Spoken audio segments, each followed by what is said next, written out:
ngayon sa barangay assembly meeting.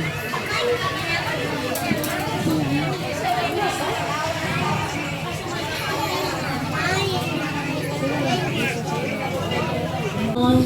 Patnubay po at pangunawa ang lahat pong mapapagpulungan maunawa ng bawat isa po na nararito po ngayon. Lord, hinihiling ko din po sa inyo.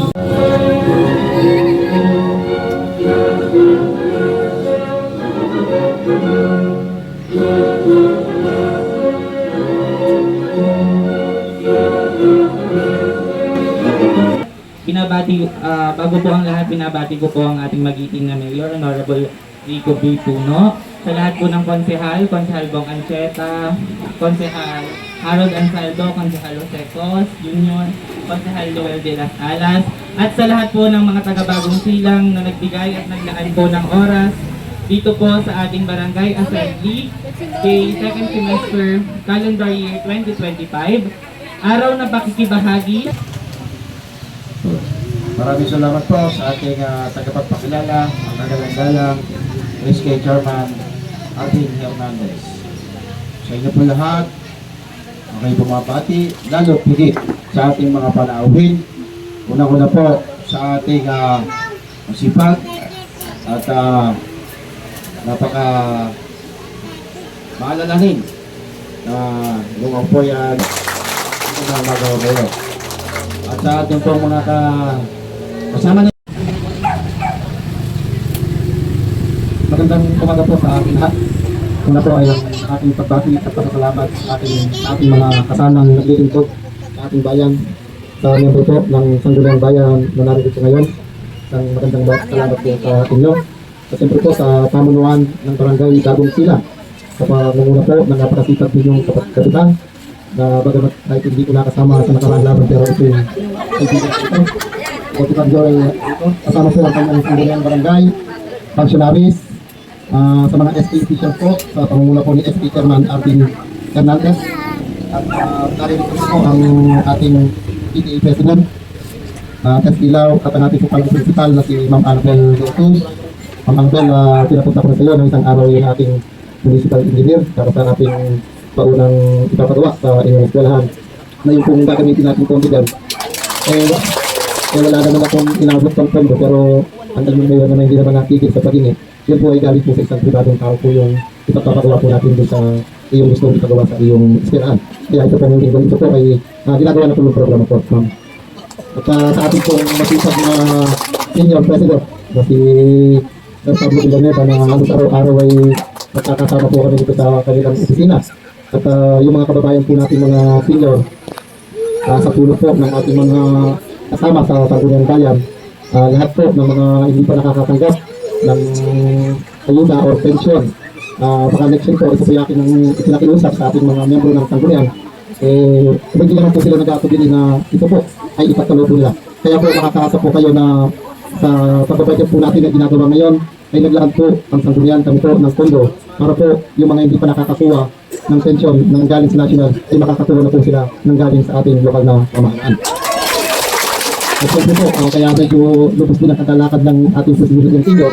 Alam naman namin kung gaano kahirap ang trabaho po nila, ay isinama na rin po namin sa interest po ng kanilang honorable.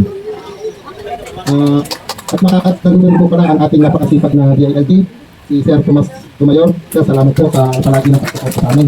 At mga kababayan ko dito sa Barangay Bagong Silang, sa ngalan po ng local government unit sa aking pong pamumuno bilang mayor, makakaasa naman po kayo na hindi po tayo titigil, masisipag po tayo para po yung kalidad at inaasahang serbisyo ng ating mga kababayan ay may pagkakatalog po namin sa inyo. At dito po sa Barangay Bagong Silang, na kahit sa kabila na hindi po namin nakasama ang pamunuan sa nakalipas na eleksyon, makakaasa naman po kayo na ang aming buong suporta ay palagi rin namin ipagkakalog po sa inyo.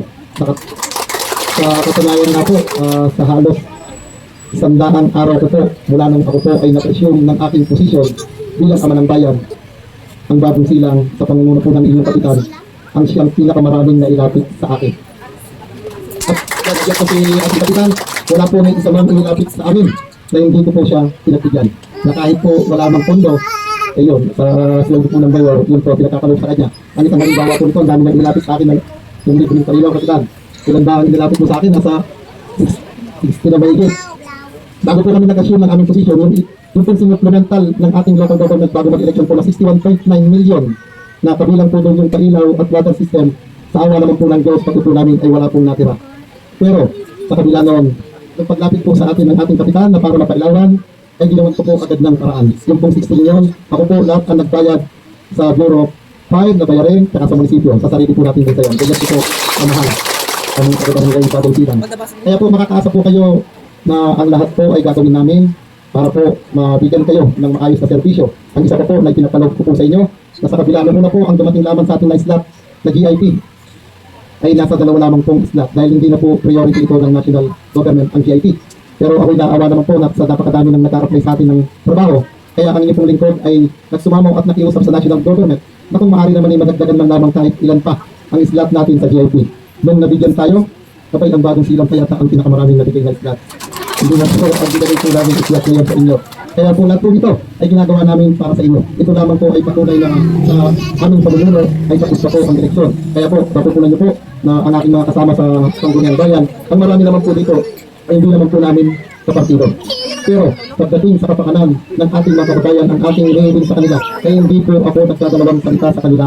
Agad-agad po ay tinutugunan nila, agad-agad po ay kanilang pinibigay. Kaya po maraming po salamat sa ating mga kasama sa Sangguniang Bayan. Dahil po hindi ko naman po ito kayang nakita. Dahil sabi ko nga po noon, lahat ng mga programang magaganda na gusto natin gawin dito sa ating bayan ay palagi na po dadaan po yan sa Sangguniang Bayan. Kaya po maraming salamat po sa inyo. At makakaasa po kayo na sa aming pamunuan ay ang isang tapat at transparent na gobyerno po. Kagaya po ngayon ay ang nasa pagkaplano po natin ang pagkagawa po ng bagong munisipyo. Ngayon po ay nagkakuan na po kami ng lupa na pagkakayan po natin bagong munisipyo. Dahil po ayaw po natin mabahiran ng anuman ang ating pagkatao ay hindi po ako ang nakikipag-usap sa may-ari ng lupa nito. Ipinaubaya ko sa ating budget officer, sa ating treasurer at sa ating engineer. Sila po ang nakikipag-usap sa may-ari ng lupa. Basta bilin ko lamang sa kanila ay tawaran nila. At ito po, mapapatayo po ang ating bagong munisipyo. Ang pangarap ko po ay hindi po natin ito ilolong. Dahil ang ating pong loan ay hanggang 2028 pa po ang ating bayarin. Ito po ay iniwan sa atin ng nakaraang administrasyon. Kaya po, lahat po ng pamamaraan, malinis, transparent na gobyerno, dahil ito naman po alam natin ang magiging susi ng pag-unlad, ang pagiging malinis at transparent na gobyerno. Muli po, magandang umaga po sa inyo lahat. Ang maraming salamat.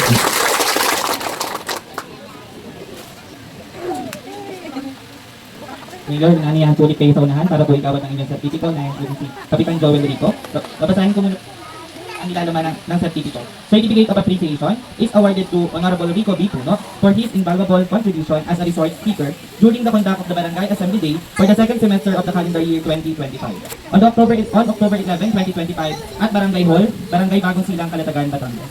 Given this 11th day of October in the year 2025.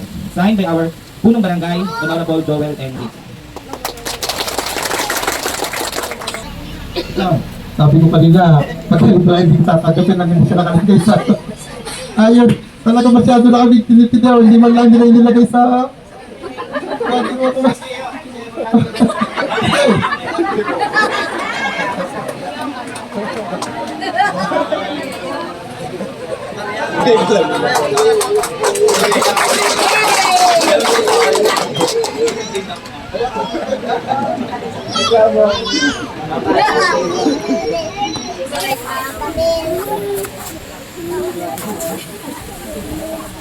Kailangan po si Honorable Bong Ancheta.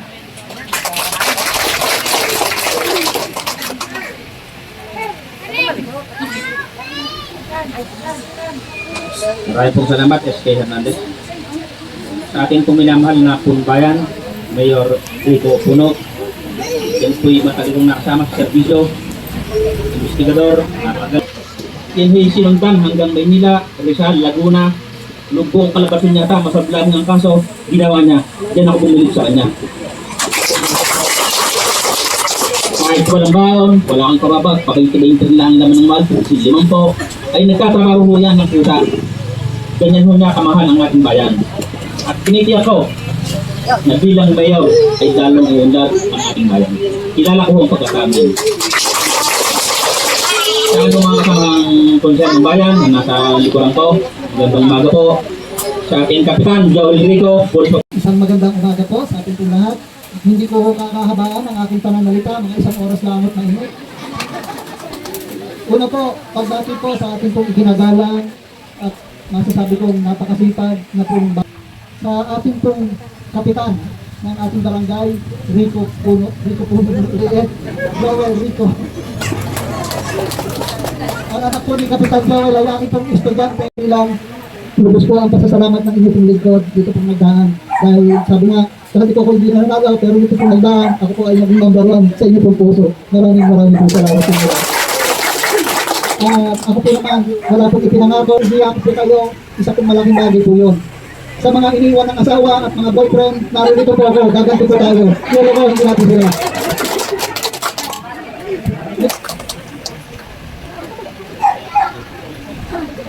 Magandang umaga po sa ating lahat. Siyempre, ang aking pong pagbati sa ating napakatikas, napakabait na Mayor, Mayor Rico Puno. Kasama ko po nung nakaraang eleksyon. Sa ating pong Vice Mayor, babatiin ko na din, kahit wala po dito Vice Mayor Oji Saraga, na napaka-supportive po sa aming Sangguniang Bayan. Sa aking pong mga kasamahan sa Sangguniang Bayan na nandito po, kay DILG, Tom, Mayor, Sir, thank you po lagi sa inyo. Sa pamunahan po ng Barangay Bagong Silang, sa panguna po ng inyong napakabait at napakasipag din Kapitan Joel Rico. Sa mga Barangay Bagong Silang, Nagmamahuli ako po ako laptop. Una, magbabati ng isang pinagmaga sa ating bayan, Mayor Rico Puno, at sa kanyang pagiging masipag at pagkipagkaisa sa lahat ng sektor ng ating bayan ng Kalatagan, at higit sa Sangguniang Bayan. Mabati po ako sa pinagmaga, Mayor Puno.